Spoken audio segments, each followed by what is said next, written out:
Hi everyone. ಇದು just ನೋಡ್ರಿ ನಿಮ್ಗ ರಿವಿಷನ್ ಅಂತಂದ ಹೇಳಿ ತುಂಬಾ ಇಂಪಾರ್ಟೆಂಟ್ ಪಾಯಿಂಟ್ಸ್ ಗಳನ್ನ ನಾನು ಇಲ್ಲಿ ಹೇಳ್ಕೊಂತ ಹೋಗ್ತೀನಿ. ಯಾಕಂದ್ರೆ ಒನ್ ಲೈನರ್ ಕ್ವಶನ್ಸ್ ಗಳನ್ನ ಕೇಳ್ತಾರ, ಆಮೇಲೆ ಗವರ್ನರ್ಸ್ ಗಳನ್ನ ಕೇಳ್ತಿದಾರ, ಕಮಾಂಡರ್ಸ್ ಗಳನ್ನ ಕೇಳ್ತಾ ಇದಾರ, ಟ್ರೀಟಿ ಎವ್ರಿಥಿಂಗ್ ನಾನು ಇದ್ರಲ್ಲಿ ಕವರ್ ಮಾಡ್ಕೊಂತೀನಿ. ಸೊ ಕಂಟಿನ್ಯೂಸ್ ಆಗಿ ನೋಡ್ಕೊಂತ ಹೋಗ್ರಿ, ಜಸ್ಟ್ ಕೇಳಿಸ್ಕೊಡ್ರಿ. ಅದಾದ ನಂತರ ನೋಟ್ಸ್ ಮಾಡ್ಕೊಳ್ಳೋರಿದ್ದರು ನೋಟ್ಸ್ ಮಾಡ್ಕೊಡ್ರಿ. ನೋಡ್ರಿ, ಮೈಸೂರಿನ ಒಡೆಯರಿಂದ ನಾವು ಸ್ಟಾರ್ಟ್ ಮಾಡೋಣ. ಇದರ ಸ್ಥಾಪಕರು ಯಾರಂತಂದ ಹೇಳಿದ್ರೆ ಯದುರಾಯ ಮತ್ತು ಕೃಷ್ಣರಾಯ ಅಂತಂದ್ ಹೇಳ್ತೀವಿ. ಯಾರ? ಯದುರಾಯ ಮತ್ತು ಕೃಷ್ಣರಾಯ 1399ರಲ್ಲಿ ಎಲ್ಲಿಂದ ಬರ್ತಾರೆ ಇವರು? ದ್ವಾರಕೆಯಿಂದ ಬಂದು. ಸೊ ಗುಜರಾತಿನ ದ್ವಾರಕೆಯಿಂದ ಬಂದು ಯದುರಾಯ ಮತ್ತು ಕೃಷ್ಣರಾಯ ಮೈಸೂರು ರಾಜವಂಶವನ್ನ ಸ್ಥಾಪನೆ ಮಾಡ್ತಾರ. ಆಮೇಲೆ ಇವರು ರಾಜಲಾಂಛನ ಗಂಡ ಬೇರುಂಡ ಅಂತ ಕರಿತೀವಿ. ಇದ್ರ ರಾಜಲಾಂಛನ ಏನಂದ್ರ ಗಂಡ ಬೇರುಂಡ ಅಂತ ಕರಿತೀವಿ. ಇದು 2 ತಲೆಯುಳ್ಳ ಕಾಲ್ಪನಿಕ ಪಕ್ಷಿ ಅಂತಂದೇಳಿ. ಸೊ 2 ತಲೆಯುಳ್ಳ ಕಾಲ್ಪನಿಕ ಪಕ್ಷಿ ಅಥವಾ 2 ತಲೆಯುಳ್ಳ ಪೌರಾಣಿಕ ಹಕ್ಕಿ ಅಂತಂದ ಹೇಳ್ತೀವಿ. ಇದ್ರ ಸಂಕೇತ ಏನಂದ್ರ ಇದು ಅಪಾರ ಶಕ್ತಿ ಮತ್ತು ಚತುರತೆಯ ಸಂಕೇತವನ್ನ ಕೊಡುತ್ತೆ. ಇದರದ ಸಂಕೇತ ಏನಂತಂದ ಹೇಳಿದ್ರೆ ಇದು ಏನನ್ನ ಅರ್ಥ ಕೊಡುತ್ತೋ? ಅಪಾರ ಶಕ್ತಿ ಮತ್ತು ಚತುರತೆಯನ್ನ ನಮ್ಗ ಮೀನಿಂಗ್ ಅನ್ನ ಕೊಡುತ್ತೆ. ಅದಾದ ನಂತರ ಅವ್ರ ಕಾಲದಲ್ಲಿ ಚಲಾವಣೆ ಇದ್ದಂತಹ ನಾಣ್ಯಗಳ್ಯಾವ ಅಂತಂದ್ರೆ ಹೊನ್ನು ಮತ್ತು ಪಗೋಡ ಅಂತಂದ ಹೇಳ್ತೀವಿ. ಹೊನ್ನು ಮತ್ತು ಪಗಡ ಅವರ ಕಾಲದಲ್ಲಿ ಇರುವಂತಹ ನಾಣ್ಯಗಳಾಗಿರ್ತಾವ. ಆಮೇಲೆ ಹಿಂದಿನ ಕಾಲದಲ್ಲಿ ಮೈಸೂರನ್ನ ಏನಂತ ಕರಿತಾ ಇದ್ರು? ಮಹಿಷ ಮಂಡಲ ಅಂತ ಕರಿತಾ ಇದ್ರು, ಅಥವಾ ಮಹಿಷಪುರ ಅಂತಂದ್ವಿ. ಮಹಿಷ ಮಂಡಲ ಅಥವಾ ಮಹಿಷಪುರ. ರೀಸನ್ ಯಾಕಂದ್ರ ಆ ಟೈಮ್ ಅಲ್ಲಿ ಮಹಿಷಾಸುರ ಅಂತಂದ ಹೇಳಿ ರಾಕ್ಷಸ ಇಲ್ಲಿ ಆಳ್ವಿಕೆ ನಡೆಸ್ತಾ ಇದ್ದ ಅಂತಂದೇಳಿ. ಅದಾದ ನಂತರ ಇದ್ರಲ್ಲಿ ಟೋಟಲ್ ಆಗಿ ಎಷ್ಟ್ ಜನ ಆಳ್ವಿಕೆ ನಡೆಸಿದಾರ ಅಂತಂದ ಹೇಳಿದ್ರ 25 ಜನ ಆಳ್ವಿಕೆ ನಡೆಸ್ತಾರ. ಯದುರಾಜರಿಂದ ಹಿಡ್ಕೊಂಡು ಜಯಚಾಮರಾಜೇಂದ್ರ ಒಡೆಯರ್ವರೆಗೂ, ಅಂದ್ರ ನಮ್ಗ ಸ್ವಾತಂತ್ರ್ಯ ಸಿಗತ್ತಲ್ಲ ಅಲ್ಲಿವರೆಗೂ. ಆಮೇಲೆ ನೆಕ್ಸ್ಟ್ ನೋಡ್ರಿ, ತುಂಬಾ ಇಂಪಾರ್ಟೆಂಟ್ ರಾಜ ಒಡೆಯರ್ ಅಂತಂದ ಹೇಳ್ತೀವಿ. ಸೊ ರಾಜ ಒಡೆಯರ್ ಇವ್ರೇನಂತಂದ ಹೇಳಿದ್ರೆ 1578ರಿಂದ 1617 ಆಳ್ವಿಕೆ ನಡೆಸ್ತಾರ. ಇವರನ್ನ ಮೈಸೂರಿನ ಮೊದಲ ಸ್ವತಂತ್ರ ಹಾಗೂ ನಿಜವಾದ ಸಂಸ್ಥಾಪಕ ಅಂತ ಕರಿತೀವಿ. ಯಾರನ್ನ? ರಾಜ ಒಡೆಯರನ್ನ. ಆಮೇಲೆ ಇನ್ನೊಂದು ಇಂಪಾರ್ಟೆಂಟ್, ಇವರು 1610ರಲ್ಲಿ ಶ್ರೀರಂಗಪಟ್ಟಣಕ್ಕ ತಮ್ಮ ರಾಜಧಾನಿಯನ್ನ ಚೇಂಜ್ ಮಾಡ್ತಾರ. ಸೊ ಶ್ರೀರಂಗಪಟ್ಟಣ ನೆನ್ಪಿಟ್ಕೊಳ್ರಿ, 1610 ಇದಾದ ನಂತರ ನೆಕ್ಸ್ಟ್ ಪಾಯಿಂಟ್, ಒಂದು ಅಲಮೇಲಮ್ಮನ ಶಾಪ ಅಂತಂದ್ ಹೇಳ್ತೀವಲ್ಲ, ಇವಾಗೂ ಕೂಡ ನಾವು ಅದ್ರ ದಂತಕಥೆಗಳನ್ನ ಕೇಳ್ತೀವಿ. ಶ್ರೀರಂಗಪಟ್ಟಣವನ್ನ ವಶಪಡ್ಕೊಳಿಸ್ತಾರ. ಶ್ರೀರಂಗಪಟ್ಟಣ ವಶಪಡಿಸ್ಕೊಂಡಾಗ ತಿರುಮಲನ ಪತ್ನಿ ಅಂತಂದ್ ಹೇಳ್ತೀವಿ. ಯಾರು? ತಿರುಮಲನ ಪತ್ನಿ ಏನ್ ಮಾಡ್ತಾರಂತಂದ್ರೆ ಅದ್ರ ಶಾಪವನ್ನ ಕೊಡ್ತಾರ. ಅವರೇ ಯಾರಂತಂದ್ರೆ ಅಲಮೇಲಮ್ಮ ತನ್ನ ಒಡವೆಗಳನ್ನ ರಕ್ಷಿಸಿಕೊಳ್ಳಕ್ಕೆ ಮಾಲಂಗಿಯ ಬಳಿ ಕಾವೇರಿ ನದಿಗೆ ಧುಮುಕುವಾಗ ನೀಡಿದ ಶಾಪ ಅಂತಂದ್ ಹೇಳ್ತೀವಿ. ತಲಕಾಡು ಮರಳಾಗಲಿ, ಮಾಲಂಗಿ ಮಡುವಾಗಲಿ, ಮೈಸೂರು ದೊರೆಗಳಿಗೆ ಮಕ್ಕಳಿಲ್ಲದೆ ಹೋಗಲಿ ಅಂತಂದ್ ಹೇಳಿ. ಸೊ ಈ ತರ ಒಂದು ಶಾಪವನ್ನ ಕೊಡ್ತಾರ. ಅದು ಅಲಮೇಲಮ್ಮನ ಶಾಪ ಅಂತಂದ್ ಹೇಳ್ತೀವಿ. ಅದು ಯಾರ ಕಾಲದಲ್ಲಿ ಅಂದ್ರೆ ರಾಜ ಒಡೆಯರ್ ಕಾಲದಲ್ಲಿ. ಅದೇ ರೀತಿಯಾಗಿ ದಳವಾಯಿಗಳ ಪದ್ಧತಿಯನ್ನ ಜಾರಿಗೆ ತಗೊಂಡ್ ಬರ್ತಾರ. ಸೊ ಪ್ರಥಮ ಬಾರಿಗೆ ಏನಂದ್ರೆ ರಾಜ್ಯದ ರಕ್ಷಣೆಗೋಸ್ಕರ, ಆಮೇಲೆ ಆಡಳಿತದ ಸುಲಭಗೊಳಿಸಲು ಪ್ರಥಮ ಬಾರಿಗೆ ದಳವಾಯಿ ಅಥವಾ ಸೇನಾಧಿಪತಿ ಅಂತ ಕರಿತೀವಿ. ದಳವಾಯಿ ಅಥವಾ ಸೇನಾಧಿಪತಿ ಎರಡು ಒಂದೇ. ಸೊ ಇವ್ರದ್ದು ಏನಂದ್ರೆ ಅಧಿಕಾರವನ್ನ ಹುದ್ದೆಯನ್ನ ಜಾರಿಗೆ ತಗೊಂಡು ಬರ್ತಾರ. ಅದ್ರ ಜೊತೆಗೆ ಮೈಸೂರು ಒಳಗಡೆ ಏನ್ ಮಾಡ್ತಾರ ಅಂತಂದ್ ಹೇಳಿದ್ರೆ ದಸರಾವನ್ನ ಸ್ಟಾರ್ಟ್ ಮಾಡ್ತಾರ 1610ರಲ್ಲಿ. ವಿಜಯನಗರದ ವೈಭವದ ನವರಾತ್ರಿ ಆಚರಣೆಯ ಪರಂಪರೆಯನ್ನ ಮುಂದುವರಿಸ್ತಾ 1610ರಲ್ಲಿ ಶ್ರೀರಂಗಪಟ್ಟಣದೊಳಗಡೆ ಪ್ರಥಮ ಬಾರಿಗೆ ದಸರಾ ಉತ್ಸವವನ್ನ ಆರಂಭ ಮಾಡ್ತಾರ. ನೆನ್ಪಿಟ್ಕೊಡ್ರಿ, 1610ರಲ್ಲಿ ನವರಾತ್ರಿ ಅಥವಾ ದಸರಾ ಉತ್ಸವವನ್ನ ಆರಂಭ ಮಾಡ್ತಾರ. ಎಲ್ಲಿ ಆರಂಭ ಮಾಡ್ತಾರ? ಮೊದಲು ಫಸ್ಟ್ ಗೆ ಶ್ರೀರಂಗಪಟ್ಟಣದೊಳಗಡೆ ಆರಂಭ ಮಾಡ್ತಾರ. ಈಗ ಅದು ಕಂಟಿನ್ಯೂಸ್ ಆಗಿ ಚೇಂಜ್ ಆಗೈತೆ. ಕ್ಲಿಯರ್? ಅದಾದ ನಂತರ ನೆಕ್ಸ್ಟ್ ಇವರನ್ನ ಆಧುನಿಕ ಮೈಸೂರು ರಾಜ್ಯದ ಮೊದಲ ನಿರ್ಮಾಪಕ ಅಂತಂದ್ ಹೇಳ್ತೀವಿ. ಇವರನ್ನ ಏನಂತ ಕರಿತೀವಿ? ಆಧುನಿಕ ಮೈಸೂರು ರಾಜ್ಯದ ಮೊದಲ ನಿರ್ಮಾಪಕ ಅಂತಂದ್ ಹೇಳ್ತೀವಿ. ಇವ್ರಾದ ನಂತರ ನೆಕ್ಸ್ಟ್ ಇಂಪಾರ್ಟೆಂಟ್ ಬರೋರು ನಾಲ್ವಡಿ ಕೃಷ್ಣರಾಜ ಒಡೆಯರ್ ಬರ್ತಾರೆ. ಯಾವಾಗ? 19ನೇ ಶತಮಾನದೊಳಗಡೆ. ಅದನ್ನ ಆಮೇಲೆ ನೋಡೋಣ. ಅದಾದ ನಂತರ ನೆಕ್ಸ್ಟ್ ನೋಡ್ರಿ, 6ನೇ ಚಾಮರಾಜ ಒಡೆಯರ್ ಬರ್ತಾರ. ನೆಕ್ಸ್ಟ್ ಇಂಪಾರ್ಟೆಂಟ್ 6ನೇ ಚಾಮರಾಜ ಒಡೆಯರ್. ಇವರು ಶ್ರೀ ಚಾಮರಾಜೋಕ್ತಿ ವಿಲಾಸ ಅಂತಂದೇಳಿ ಒಂದು ಗ್ರಂಥವನ್ನ ಬರೀತಾರ. ಶ್ರೀ ಚಾಮರಾಜೋಕ್ತಿ ವಿಲಾಸ ಅಂತಂದೇಳಿ. ಸೊ ನೆಕ್ಸ್ಟ್ ಯಾರಂದ್ರೆ ಕಂಠೀರವ ನರಸರಾಜ ಒಡೆಯರ್ ಅಂತಂದ್ ಹೇಳ್ತೀವಿ. ಇವ್ರಿಗೆ ರಣಧೀರ ಅಂತಂದ್ ಹೇಳಿ ಬಿರುದಿರುತ್ತ. ಸೊ ಇವ್ರಿಗೆ ಏನಿರುತ್ತೆ? ರಣಧೀರ ಅಂತಂದ್ ಹೇಳಿ ಬಿರುದಿರುತ್ತ. ರೀಸನ್ ಯಾಕಂದ್ರೆ ತಿರುಚನಾಪಲ್ಲಿಯ ಪ್ರಸಿದ್ಧ ಮಲ್ಲ ಯೋಧ ಜಗಜಟ್ಟಿನನ್ನ ಮಲ್ಲ ಯುದ್ಧದಲ್ಲಿ ಸೋಲ್ಸೋದ್ರಿಂದ, ತಿರುಚನಾಪಳ್ಳಿ ಅಂತಂದ್ ಹೇಳಿ ಒಬ್ಬ ಜಗಜಟ್ಟಿ ಅಂತಂದ್ ಹೇಳಿ ಒಬ್ಬ ಯೋಧ ಇರ್ತಾನ, ಮಲ್ಲ ಯೋಧ ಇರ್ತಾನ, ಕುಸ್ತಿ ಅಂತಂದ್ ಹೇಳ್ತೀವಲ್ಲ, ಅವನ ಹೆಸರು ಜಗಜಟ್ಟಿ. ಅವನನ್ನ ಸೋಲ್ಸೋದ್ರಿಂದ ರಣಧೀರ ಅಂತಂದ್ ಹೇಳಿ ಬಿರುದನ್ನ ತಗೊಂತಾರ. ಅದಾದ ನಂತರ ಮೈಸೂರಿನ ಇತಿಹಾಸದಲ್ಲಿ ಪ್ರಥಮ ಬಾರಿಗೆ ಕಂಠೀರಾಯಪ್ಪನ ಎಂಬ ಸ್ವಂತ ನಾಣ್ಯಗಳನ್ನ ಇವ್ರ ಜಾರಿಗೆ ತಗೊಂಡು ಬರ್ತಾರ. ಕಂಠಿ ರಾಯಪ್ಪನ ಅಂತಂದೇಳಿ, ಅದು ಹನ ಅಂತಂದು ಅನ್ಬೋದು ಅಥವಾ ಪನ ಅಂತಾನು ಅನ್ಬೋದು, ಕಂಠಿ ರಾಯಪ್ಪನ ಅಂತಂದೇಳಿ. ಅದೇ ರೀತಿಯಾಗಿ ನೆಕ್ಸ್ಟ್ ಬರೋರು ಯಾರಂದ್ರ ದೊಡ್ಡ ದೇವರಾಜ ಒಡೆಯರ್ ಬರ್ತಾರ. ಈ ಇಯರ್ಸ್ ಗಳನ್ನ ನೀವು ನೆನ್ಪಿಟ್ಕೋಬೇಕು. ಸೊ ಇವ್ರ ಏನ್ ಮಾಡ್ತಾರ ಅಂದ್ರೆ ಚಾಮುಂಡಿ ಬೆಟ್ಟಕ್ಕೆ 1,000 ಮೆಟಲ್ಗಳನ್ನ ಹಾಕ್ತಾರ. ಇವ್ರ ಏನ್ ಮಾಡ್ತಾರ ಅಂದ್ರೆ ಚಾಮುಂಡಿ ಬೆಟ್ಟವನ್ನ ಏರೋಕೆ 1,000 ಕಲ್ಲಿನ ಮೆಟಲ್ಗಳನ್ನ ಹಾಗೂ ಬೆಟ್ಟದ ಹಾದಿ ಒಳಗಡೆ ಏನ್ ಮಾಡ್ತಾರ ಅಂದ್ರೆ ಒಂದು ದೊಡ್ಡ ನಂದಿ ವಿಗ್ರಹವನ್ನ ಸ್ಥಾಪನೆ ಮಾಡ್ತಾರ. ಬೃಹತ್ ಏಕಶಿಲಾ ನಂದಿ ವಿಗ್ರಹ ಅಂತಂದ್ ಹೇಳ್ತೀವಿ. ಅದಾದ ನಂತರ ಇವರಿಗೆ ಬಿರುದುಗಳು ಯಾವ ಅಂತಂದ್ ಹೇಳಿದ್ರ ಮೂರು ಮನ್ನಾಯರ ಗಂಡ ಅಂತಂದ್ ಹೇಳಿ. ಸೊ 3 ಮನ್ನಾಯರ ಗಂಡ ಅಂತಂದ್ ಹೇಳಿದ್ರ 3 ಶತ್ರು ರಾಜರನ್ನ ಗೆದ್ದವನು ಅಂತಂದ್ ಹೇಳಿ. 3 ಮನ್ನಾಯರ ಗಂಡ ಅಂತಂದ್ ಹೇಳಿದ್ರ 3 ಶತ್ರು ರಾಜನನ್ನ ಗೆದ್ದವನು ಅಂತಂದ್ ಹೇಳಿ. ಅದಾದ ನಂತರ ಹಿಂದೂರಾವ್ ಸುಲ್ತಾನ್ ಅಂತಂದ್ ಹೇಳಿ, ಅಂದ್ರೆ ಇವ್ರ ಕಾಲದೊಳಗಡೆ ಹಿಂದೂ ಮುಸ್ಲಿಂ ತುಂಬಾ ಅನುಬಂಧ ಇತ್ತು ಆ ಟೈಮ್ ಒಳಗಡೆ, ಅದಕ್ಕೋಸ್ಕರ ಇವ್ರನ್ನ ಹಿಂದೂರಾವ್ ಸುಲ್ತಾನ್ ಅಂತಂದ್ ಹೇಳಿ. ಆಮೇಲೆ ಇನ್ನೊಂದು ರಾಯ ಭಯಂಕರ ಅಂತಂದ್ ಹೇಳಿ ಬಿರುದು ಯಾರಿಗಿತ್ತಂದ್ರ ದೊಡ್ಡ ದೇವರಾಜ ಒಡೆಯರ್ಗಿತ್ತು. ಆಮೇಲೆ ನೆಕ್ಸ್ಟ್ ನೋಡ್ರಿ, ಇವರ ಆಸ್ಥಾನದ ಕವಿ ಯಾರಂತಂದ್ ಹೇಳಿದ್ರ ಚಾಮಯ್ಯ ಅಂತಂದ್ ಹೇಳ್ತೀವಿ. ಇವರು ಒಂದು ಕೃತಿಯನ್ನ ಬರೀತಾರ, ದೊಡ್ಡ ದೇವರಾಜ ಸಂಗತ್ಯ ಅಂತಂದ್ ಹೇಳಿ. ದೊಡ್ಡ ದೇವರಾಜ ಸಾಂಗತ್ಯ ಅನ್ನೋ ಒಂದು ಕೃತಿಯನ್ನ ಬರೀತಾರ. ಈ ಕೃತಿಯಲ್ಲಿ ಏನ್ ಹೇಳ್ತಾರ ಅಂತಂದ್ ಹೇಳಿದ್ರ ದೊಡ್ಡ ದೇವರಾಜನ ಸಾಧನೆಗಳನ್ನ, ಇದು ತುಂಬಾ ಇಂಪಾರ್ಟೆಂಟ್. ದೊಡ್ಡ ದೇವರಾಜರು ಏನಿರ್ತಾರಲ್ಲ ರಾಜ, ಅವರ ರಾಜರ ಸಾಧನೆಗಳನ್ನ ಹೊಗಳುವಂತ ಕೃತಿ ಯಾವ್ದಂದ್ರ ದೊಡ್ಡ ದೇವರಾಜ ಸಾಂಗತ್ಯ ಅಂತಂದ್ ಹೇಳ್ತೀವಿ. ಇದಾದ ನಂತರ ನೆಕ್ಸ್ಟ್ ಇಂಪಾರ್ಟೆಂಟ್ ಬರೋದು ಚಿಕ್ಕ ದೇವರಾಜ ಒಡೆಯರ್ ಅಂತಂದ್ ಹೇಳ್ತೀವಿ. ಇವರು ಮೊದಲ ಬಾರಿಗೆ ಅಂಚೆ ವ್ಯವಸ್ಥೆಯನ್ನ ಸ್ಥಾಪನೆ ಮಾಡ್ತಾರ. ಸೊ ಮೈಸೂರು ರಾಜ್ಯದೊಳಗಡೆ ಏನ್ ಮಾಡ್ತಾರ ಅಂತಂದ್ ಹೇಳಿದ್ರೆ ಅಂಚೆ ವ್ಯವಸ್ಥೆಯನ್ನ, ಆಮೇಲೆ ಇನ್ನೊಂದು ಪೊಲೀಸ್ ಪದ್ಧತಿಯನ್ನ ಜಾರಿಗೆ ತಗೊಂಡ್ ಬರ್ತಾರ. ಇವನ್ ಇವ್ರ ಟೈಮ್ ಅಲ್ಲಿ ಗೂಢಚರ್ಯ ವ್ಯವಸ್ಥೆ ಕೂಡ ಇತ್ತು. ಸೊ ಅಂಚೆ ವ್ಯವಸ್ಥೆ ಮತ್ತು ಪೊಲೀಸ್ ವ್ಯವಸ್ಥೆ. ಅದೇ ರೀತಿಯಾಗಿ ಇನ್ನೊಂದು 18 ಇಲಾಖೆಗಳನ್ನ ಒಂದುಗೂಡಿಸಿ ಒಂದು ಕಚೇರಿಯನ್ನ ನಿರ್ಮಾಣ ಮಾಡ್ತಾರೆ. ಅದನ್ನ ಅಟಾರ್ ಕಚೇರಿ ಅಂತ ಹೇಳ್ತೀವಿ. 18 ವಿವಿಧ ಇಲಾಖೆಗಳನ್ನ ಸೇರಿ ಒಂದೇ ಬರುತ್ತೆ, ಅದನ್ನ ಅಟಾರ್ ಕಚೇರಿ ಅಂತಂದ್ ಹೇಳಿ. ಅದಾದ ನಂತರ ನೆಕ್ಸ್ಟ್ 12 ಜನ ವೃತ್ತಿಕೌಶಲ, ಅಂದ್ರೆ 12 ಜನ ಏನಂತಂದ್ರೆ ವೃತ್ತಿಕೌಶಲ ಕರ್ಮಿಗಳಿರುವಂತಹ ಒಂದು ಸಿಸ್ಟಮ್ ಅನ್ನ ರೆಡಿ ಮಾಡ್ತಾರೆ. ಈಗ ಹೆಂಗಂತಂದ್ರೆ ಒಂದು ಗುಂಪು, ಈ ಗುಂಪು ಒಳಗಡೆ ಏನಂದ್ರೆ 12 ಜನ ವೃತ್ತಿಪರ ಕುಶಲ ಕರ್ಮಿಗಳಿರ್ಬೇಕು. ಆ ಪದ್ಧತಿಯನ್ನ ಬಾರ್ಬಾಲೋತಿ ಪದ್ಧತಿ ಅಂತಂದ್ ಹೇಳಿ ಕರೀತಾರೆ. ಏನಂತ ಕರೀತಾರ? ಬಾರ್ಬಾಲೋತಿ ಅಂತಂದ್ ಹೇಳಿ. ಸೊ ಸಿಂಪಲ್ ಆಗಿ ನೆನ್ಪಿಟ್ಕೋಬೇಕಂದ್ರ ಬಾರಾಬಲೂತಿ ಅಂತಂದ್ ಹೇಳಿ ನೆನ್ಪಿಟ್ಕೊಳ್ರಿ ಇದನ್ನ. ಇದ್ರ ನಂತರ ನೆಕ್ಸ್ಟ್ ಬೆಂಗಳೂರನ್ನ ಖರೀದಿ ಮಾಡ್ಕೊಂತಾರ. 1687ರಲ್ಲಿ ಮೊಘಲ್ ಸರ್ದಾರನಾದಂತಹ ಮೇನ್ ಇಂಪಾರ್ಟೆಂಟ್ ಕಾಸಿಂ ಖಾನ್ ಇಂದ ಏನ್ ಮಾಡ್ತಾರ ಅಂದ್ರೆ 3 ಲಕ್ಷ ರೂಪಾಯಿ ಕೊಟ್ಟು 3 ಲಕ್ಷ ವರಾಹಗಳನ್ನ, ನೆಕ್ಸ್ಟ್ ನೆನ್ಪಿಟ್ಕೊಳ್ರಿ ವರಾಹ ಅಂತಂದೇಳಿ, 3 ಲಕ್ಷ ವರಾಹಗಳನ್ನ ಕೊಟ್ಟು ಅಂದ್ರೆ ಚಿನ್ನದ ನಾಣ್ಯಗಳನ್ನ ಕೊಟ್ಟು ಮೈಸೂರನ್ನ ಖರೀದಿ ಮಾಡ್ತಾರ.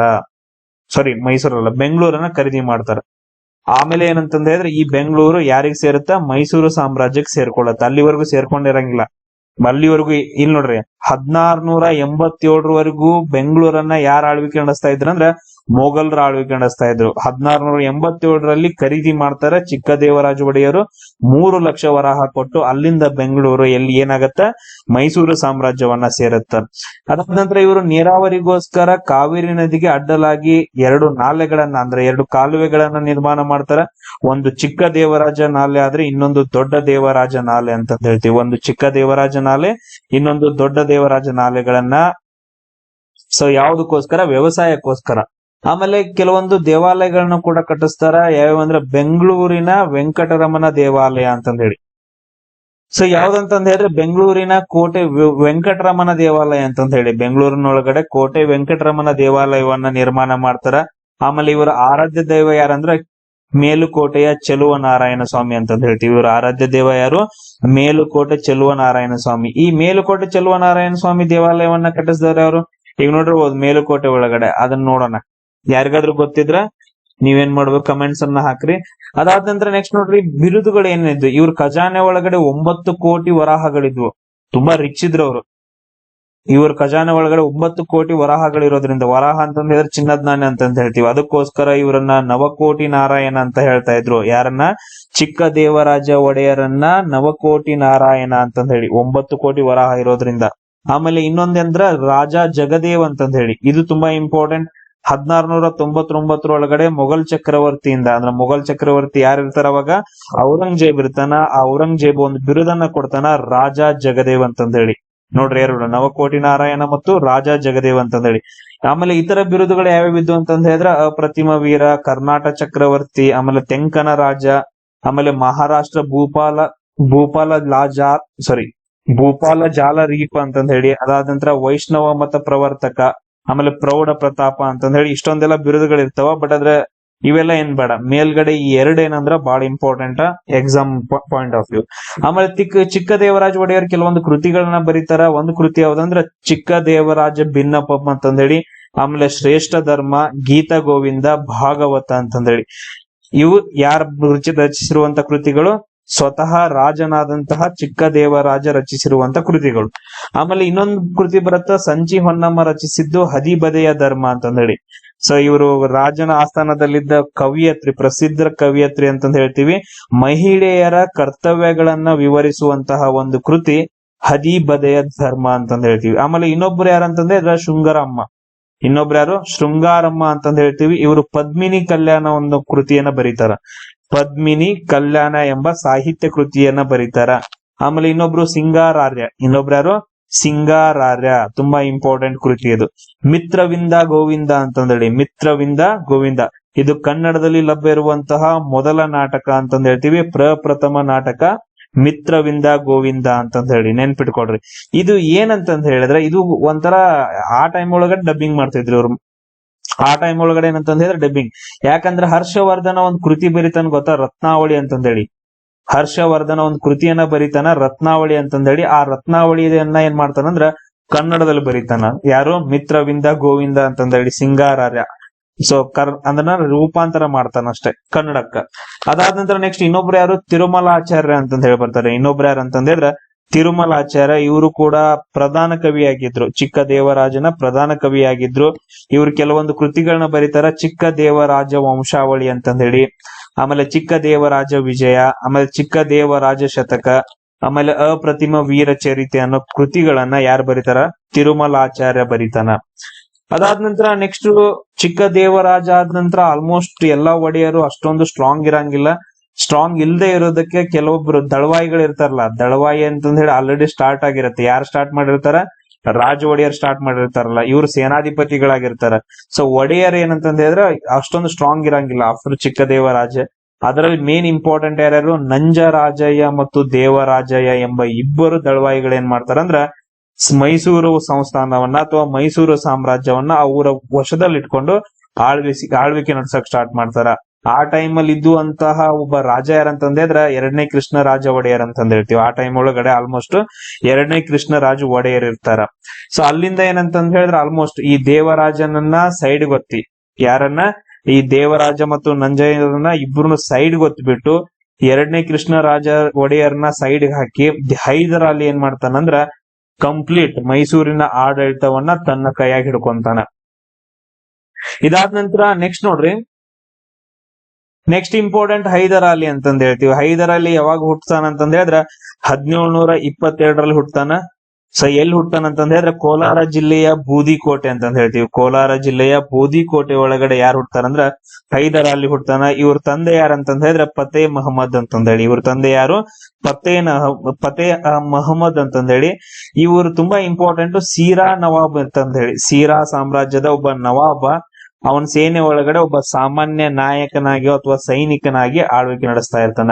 ಸೀರಾ ಒಂದು ಪ್ರದೇಶ, ಅದರ ನವಾಬನ ಸೈನಿಕನಾಗಿ ಆಳ್ವಿಕೆ ಅಥವಾ ನಾಯಕನಾಗಿ, ಒಂದು ಸಣ್ಣ ಪಡೆಯ ನಾಯಕನಾಗಿ ಆಳ್ವಿಕೆ ಯಾರು? ಫತೇ ಮಹಮ್ಮದ್ ನಡೆಸ್ತಾ ಇರ್ತಾನ. ಅದಾದ ನಂತರ ನೆಕ್ಸ್ಟ್ ಇಂಪಾರ್ಟೆಂಟ್ ಪಾಯಿಂಟ್ ಏನಂದ್ರೆ 1749ರೊಳಗಡೆ ಹೈದರ್ ಅಲಿ ಏನ್ ಮಾಡ್ತಾನಂದ್ರ ದೇವನಹಳ್ಳಿ ಮೇಲೆ ಮುತ್ತಿಗೆಯನ್ನ ಹಾಕ್ತಾನ. ದೇವನಹಳ್ಳಿ ಮೇಲೆ ಮುತ್ತಿಗೆಯನ್ನ ಹಾಕಿದ್ದಕ್ಕ ಸೊ ಅವಾಗಿರುವಂತಹ ದಳವಾಯಿ ದಳವಾಯಿ ಯಾರಿರ್ತಾರ?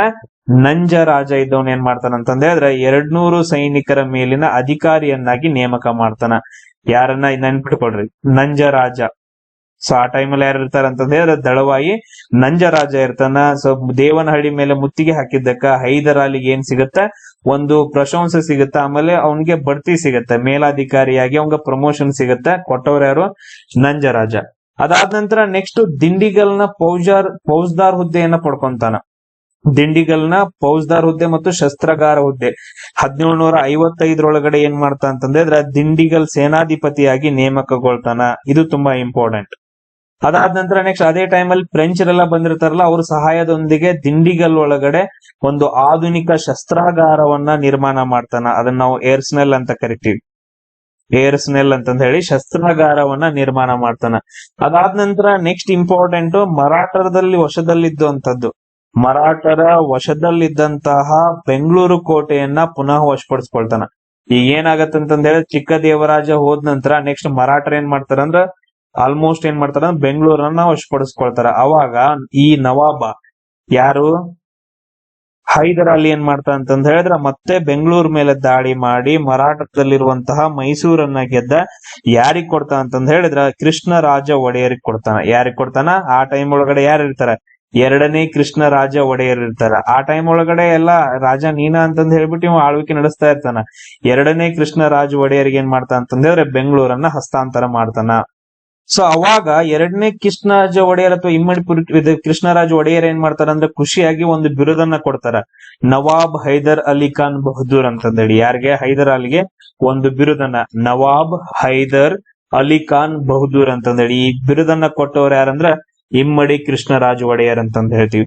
ಇದಾದ ನಂತರ ಸೊ ನೆಕ್ಸ್ಟ್ ಏನ್ ಮಾಡ್ತಾ ಅಂತಂದ್ ಹೇಳಿದ್ರೆ ಇವ್ ಸ್ಟ್ರಾಂಗ್ ಆಗ್ತಾನ. ಇವನ್ಗೊಂದು ಆರ್ಮಿ ಸಿಗುತ್ತ. 1761 ಟೈಮ್ ಒಳಗಡೆ ಮೈಸೂರಿನ ದಳವಾಯಿ ನಂಜರಾಜ ಏನಿರ್ತಾನಲ್ಲ ಅವನನ್ನ ಸೈಡ್ ಹಾಕ್ತಾನ. ನಂಜರಾಜನನ್ನ ಸೈಡ್ ಹಾಕ್ತಾನೆ. ಯಾಕಂತಂದ ಹೇಳಿದ್ರೆ ಅವ್ನ್ ನಂಜರಾಜನಿಗೆ ವಯಸ್ಸು ಆಗಿರ್ತ, ನೀ ಸೈಡ್ ಹೋಗ್ಲಿ ಅಂತಂದ್ ಹೇಳ್ಬಿಟ್ಟು. ಯಾಕಂದ್ರೆ ಇವ್ ಸ್ಟ್ರಾಂಗ್ ಇರ್ತಾನ, ಹೈದರ್ ಅಲ್ಲಿ ಒಂದು ಸೈನ್ಯ ಇರುತ್ತ.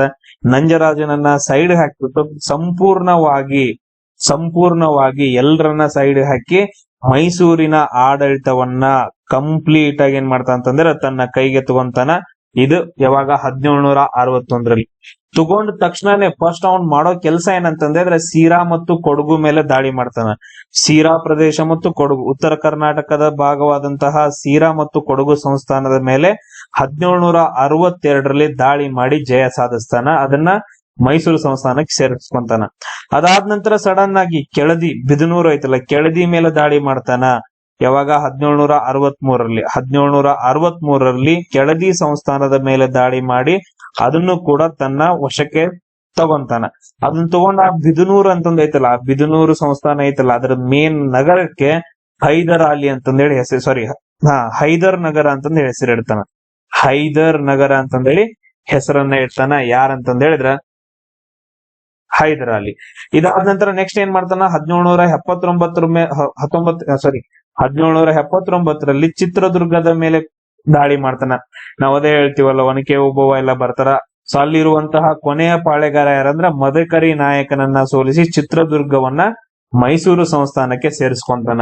ಅದೇ ರೀತಿಯಾಗಿ ಇವನ್ ಕೇರಳಕ್ಕೆ ಕೂಡ ಒಂದ್ ದಾಳಿ ಮಾಡ್ತಾನ, ಕೋಜಿಕೋಡ್ ಅಂತಂದೇಳಿ. ಯಾವ ಪ್ರದೇಶ? ಕೇರಳದ ಮಲಬಾರ್ ಪ್ರದೇಶದಲ್ಲಿರುವಂತಹ ಕೋಜಿಕೋಡ್ ಸಂಸ್ಥಾನದ ಮೇಲೆ ದಾಳಿ ಮಾಡಿ ಅಲ್ಲಿರುವಂತಹ ರಾಜನನ್ನ ಕೂಡ ಸೋಲಿಸ್ತಾನ. ಅವನ್ ಕಪ್ಪ ಕಾಣಿಕೆ ಕೊಡ್ತಾರ. ನಮ್ಗೆ ಇದೇನ್ ಬೇಡ, ಜಸ್ಟ್ ಮೇಲ್ಗಡೆ ಇರೋ ಪಾಯಿಂಟ್ಸ್ ಗಳನ್ನ ನೆನ್ಪಿಟ್ಕೊಡ್ರಿ. ಅದಾದ ನಂತರ ನೆಕ್ಸ್ಟ್ ಇಂಪಾರ್ಟೆಂಟ್ ಬರೋದೇನಂತಂದ್ ಹೇಳಿದ್ರೆ ಇಂಗ್ಲಿಷರ ಜೊತೆಗೆ ಬ್ರಿಟಿಷರ ಜೊತೆಗೆ ಬರುವಂತಹ ಯುದ್ಧ. ಅದನ್ನ ನಾವು 1ನೇ ಆಂಗ್ಲೋ ಮೈಸೂರು ಯುದ್ಧ ಅಂತ ಹೇಳ್ತೀವಿ. ಎಲ್ಲ ಡೇಟ್ ಸಕಟ್ ನೆನ್ಪಿಟ್ಕೋಬೇಕು. 1767 69 ಮೊದಲನೇ ಆಂಗ್ಲೋ ಮೈಸೂರು ಯುದ್ಧ ನಡೆಯುತ್ತ. ಯಾವ ಯುದ್ಧ? ಮೊದಲನೇ ಆಂಗ್ಲೋ ಮೈಸೂರು ಯುದ್ಧ ನಡೆಯುತ್ತ. ಇದು 1767 ಹಿಡ್ಕೊಂಡು 69 ಮೇನ್ ಏನಾಗತ್ತಂತಂದ್ರೆ ಹೈದರ್ ಅಲಿ ಮತ್ತು ಬ್ರಿಟಿಷರ ವಿರುದ್ಧ ನಡೀತಾ ಇರುತ್ತೆ. ಯಾರ ನಡುವೆ? ಹೈದರ್ ಅಲಿ ಮತ್ತು ಬ್ರಿಟಿಷರ ನಡುವೆ ನಡೀತಾ ಇರುತ್ತೆ. ಈ ಬ್ರಿಟಿಷರು ಏನ್ ಮಾಡ್ತಾರಂದ್ರ ಹೈದರಾಬಾದ್ ನಿಜಾಮ, ಯಾರ ಜೊತೆ? ಹೈದರಾಬಾದ್ ನಿಜಾಮ ಮತ್ತು ಮರಾಠರ ಸಹಾಯವನ್ನ ಕೋರ್ತಾರ. ಬಟ್ ಅದ್ರ ನೀವು ಹೈದರ್ ಅಲಿ ಏನ್ ಮಾಡ್ತಾ ಅಂತಂದ ಹೇಳಿದ್ರ ಆ ಒಂದು ಒಕ್ಕೂಟವನ್ನ, ಆ ತ್ರಿಪಕ್ಷೀಯ ಒಕ್ಕೂಟವನ್ನ ತನ್ನ ಚಾಣಾಕ್ಷತೆಯಿಂದ, ತನ್ನ ಆಡಳಿತದ ತಂತ್ರದಿಂದ ಏನ್ ಮಾಡ್ತಾರ ಅಂದ್ರೆ ಸಪರೇಟ್ ಮಾಡ್ಬಿಡ್ತಾನ. ಬ್ರಿಟಿಷರನ್ನ, ಮರಾಠರನ್ನ, ಆಮೇಲೆ ನೆಕ್ಸ್ಟ್ ಹೈದರಾಬಾದ್ ನಿಜಾಮರನ್ನ 3 ಜನರು ಸಪರೇಟ್ ಮಾಡಿ ಬ್ರಿಟಿಷರ ಮೇಲೆ ದಾಳಿ ಮಾಡಿ ಬ್ರಿಟಿಷರನ್ನ ಸೋಲಿಸ್ತಾನ. ನೋಡ್ರಿ, ತುಂಬಾ ಇಂಪಾರ್ಟೆಂಟ್. ಹೈದರ್ ಅಲಿ ಬ್ರಿಟಿಷರನ್ನ ಕಂಪ್ಲೀಟ್ ಆಗಿ ಸೋಲಿಸ್ತಾನ 1ನೇ ಆಂಗ್ಲೋ ಮೈಸೂರು ಯುದ್ಧದಲ್ಲಿ. ಸೊ ಇದು ಅವ್ರಿಗೇನಂದ್ರೆ ನಾಚಿಗೇಡ್ ಆಗತ್ತೆ. ಯಾರಿಗೆ? ಬ್ರಿಟಿಷರಿಗೆ. ಸೊ ಆ ಟೈಮ್ ಅಲ್ಲಿ ಇರುವಂತಹ ಇವ್ರು ಬರ್ತಾರ ನೋಡ್ರಿ, ಇಂಪಾರ್ಟೆಂಟ್. ನಮ್ಗೆ ಇವನ್ ಕ್ವಶನ್ ಕೇಳ್ತಾರ. ಸೊ ಈಗ 1ನೇ ಆಂಗ್ಲೋ ಮೈಸೂರು ಯುದ್ಧ ನಡೆದಾಗ ಬಂಗಾಳದ ಗವರ್ನರ್ ಯಾರಿದ್ರು? ಸೊ ಬಂಗಾಳದ ಗವರ್ನರ್ ಯಾರಾಗಿದ್ರ ಅಂತಂದ್ ಹೇಳಿದ್ರ ಹ್ಯಾರಿ ವೆರಸಲ್ಟ್ ಅಂತಂದ್ ಹೇಳ್ತೀವಿ. ಯಾರು ಹ್ಯಾರಿ ವೆರಲ್ಸ್ ಅಂತಂದ್ ಹೇಳ್ತೀವಿ. ಅದನ್ನ ಪ್ರೊನೌನ್ಸ್ ಹೆಂಗ್ ಮಾಡ್ತೀರಿ ನೋಡ್ರಿ. ಅದಾದ ನಂತರ ಮದ್ರಾಸದ ಗವರ್ನರ್ ಯಾರಾಗಿದ್ರು? ಸೊ ಆ ಟೈಮ್ ಒಳಗಡೆ ಯುದ್ಧ ನಡೆಯುತ್ತಿದ್ದಾಗ ಮದ್ರಾಸ್ ಪ್ರೆಸಿಡೆನ್ಸಿಯ ಗವರ್ನರ್ ಯಾರಾಗಿದ್ರು ಅಂತಂದ್ರೆ ಅದ ಚಾರ್ಲ್ಸ್ ಬೋರ್ಚಿಯರ್ ಅಂತಂದೇಳಿ. ಯಾರು? ಚಾರ್ಲ್ಸ್ ಬೋರ್ಚಿಯರ್ ಅದ್ದವನು ಆ ಟೈಮ್ ಒಳಗಡೆ ಮದ್ರಾಸಿನ ಗವರ್ನರ್ ಆಗಿದ್ದ. ಅದಾದ ನಂತರ ನೆಕ್ಸ್ಟ್ ಯುದ್ಧದಲ್ಲಿ ಭಾಗವಹಿಸಿದಂತಹ ಬ್ರಿಟಿಷ್ ಕಮಾಂಡರ್ಸ್ ಯಾರು? ಅಂದ್ರ ಹೈದರ್ ಅಲಿನೂ ಇದ್ದ. ಅಪೋಸಿಟ್ ಆಗಿ ಏನಂತಂದ್ ಹೇಳಿದ್ರೆ ಬ್ರಿಟಿಷರ ಸೇನಾಧಿಕಾರಿಗಳು ಯಾರ್ಯಾರಿದ್ರು ಅಂದ್ರೆ ಬ್ರಿಟಿಷ್ ಕಮಾಂಡರ್ ಒಬ್ನು ಕರ್ನಲ್ ಜೋಸೆಫ್ ಸ್ಮಿತ್. ನೋಡ್ರಿ, ನಾವು ಕ್ವಶನ್ಸ್ ಗಳನ್ನ ಡಿಸ್ಕಷನ್ ಮಾಡುವಾಗ ಸಾಲ್ವ್ ಮಾಡುವಾಗ ಎಷ್ಟೋ ಕ್ವಶನ್ಸ್ ಗಳು ಬಂದಾವಲ್ಲ. ಕರ್ನಲ್ ಜೋಸೆಫ್ ಸ್ಮಿತ್ ಅಂತ ಒಬ್ಬ, ಇನ್ನೊಬ್ನು ಕರ್ನಲ್ ವುಡ್ ಅಂತಂದೇಳಿ. ಇವ್ರು ಇಂಪಾರ್ಟೆಂಟ್ ಆಗ್ತಾರ, ಮೇ ಬಿ ಕೇಳ್ಬೋದು ಕ್ವಶನ್. ಸೊ ಇವರೆಲ್ಲ ಯುದ್ಧ ಮಾಡಿ ಸೋತ್ ನಂತರ ಬ್ರಿಟಿಷರ್ ಏನ್ ಮಾಡ್ತಾರ ಅಂತಂದ್ ಹೇಳಿದ್ರೆ ಒಂದು ಒಪ್ಪಂದವನ್ನ ಮಾಡ್ಕೊಂತಾರ. ಅದನ್ನ ನಾವು ಮದ್ರಾಸ್ ಒಪ್ಪಂದ ಅಂತ ಕರಿತೀವಿ. 1769 1769 ಇದೇನಂತಂದ್ ಹೇಳಿದ್ರೆ ಮೇನ್ ಇಂಪಾರ್ಟೆಂಟ್. ಇದಾದ ನಂತರ ನೆಕ್ಸ್ಟ್ ನಾವೇನ್ ಮಾಡೋಣ ಅಂತಂದ್ ಹೇಳಿದ್ರೆ ಎರಡನೇ ಆಂಗ್ಲೋ ಮೈಸೂರು ಯುದ್ಧದಿಂದ ನೆಕ್ಸ್ಟ್ ಕ್ಲಾಸ್ ಅಲ್ಲಿ ಡಿಸ್ಕಷನ್ ಮಾಡೋಣ. ಜೈ ಹಿಂದ್.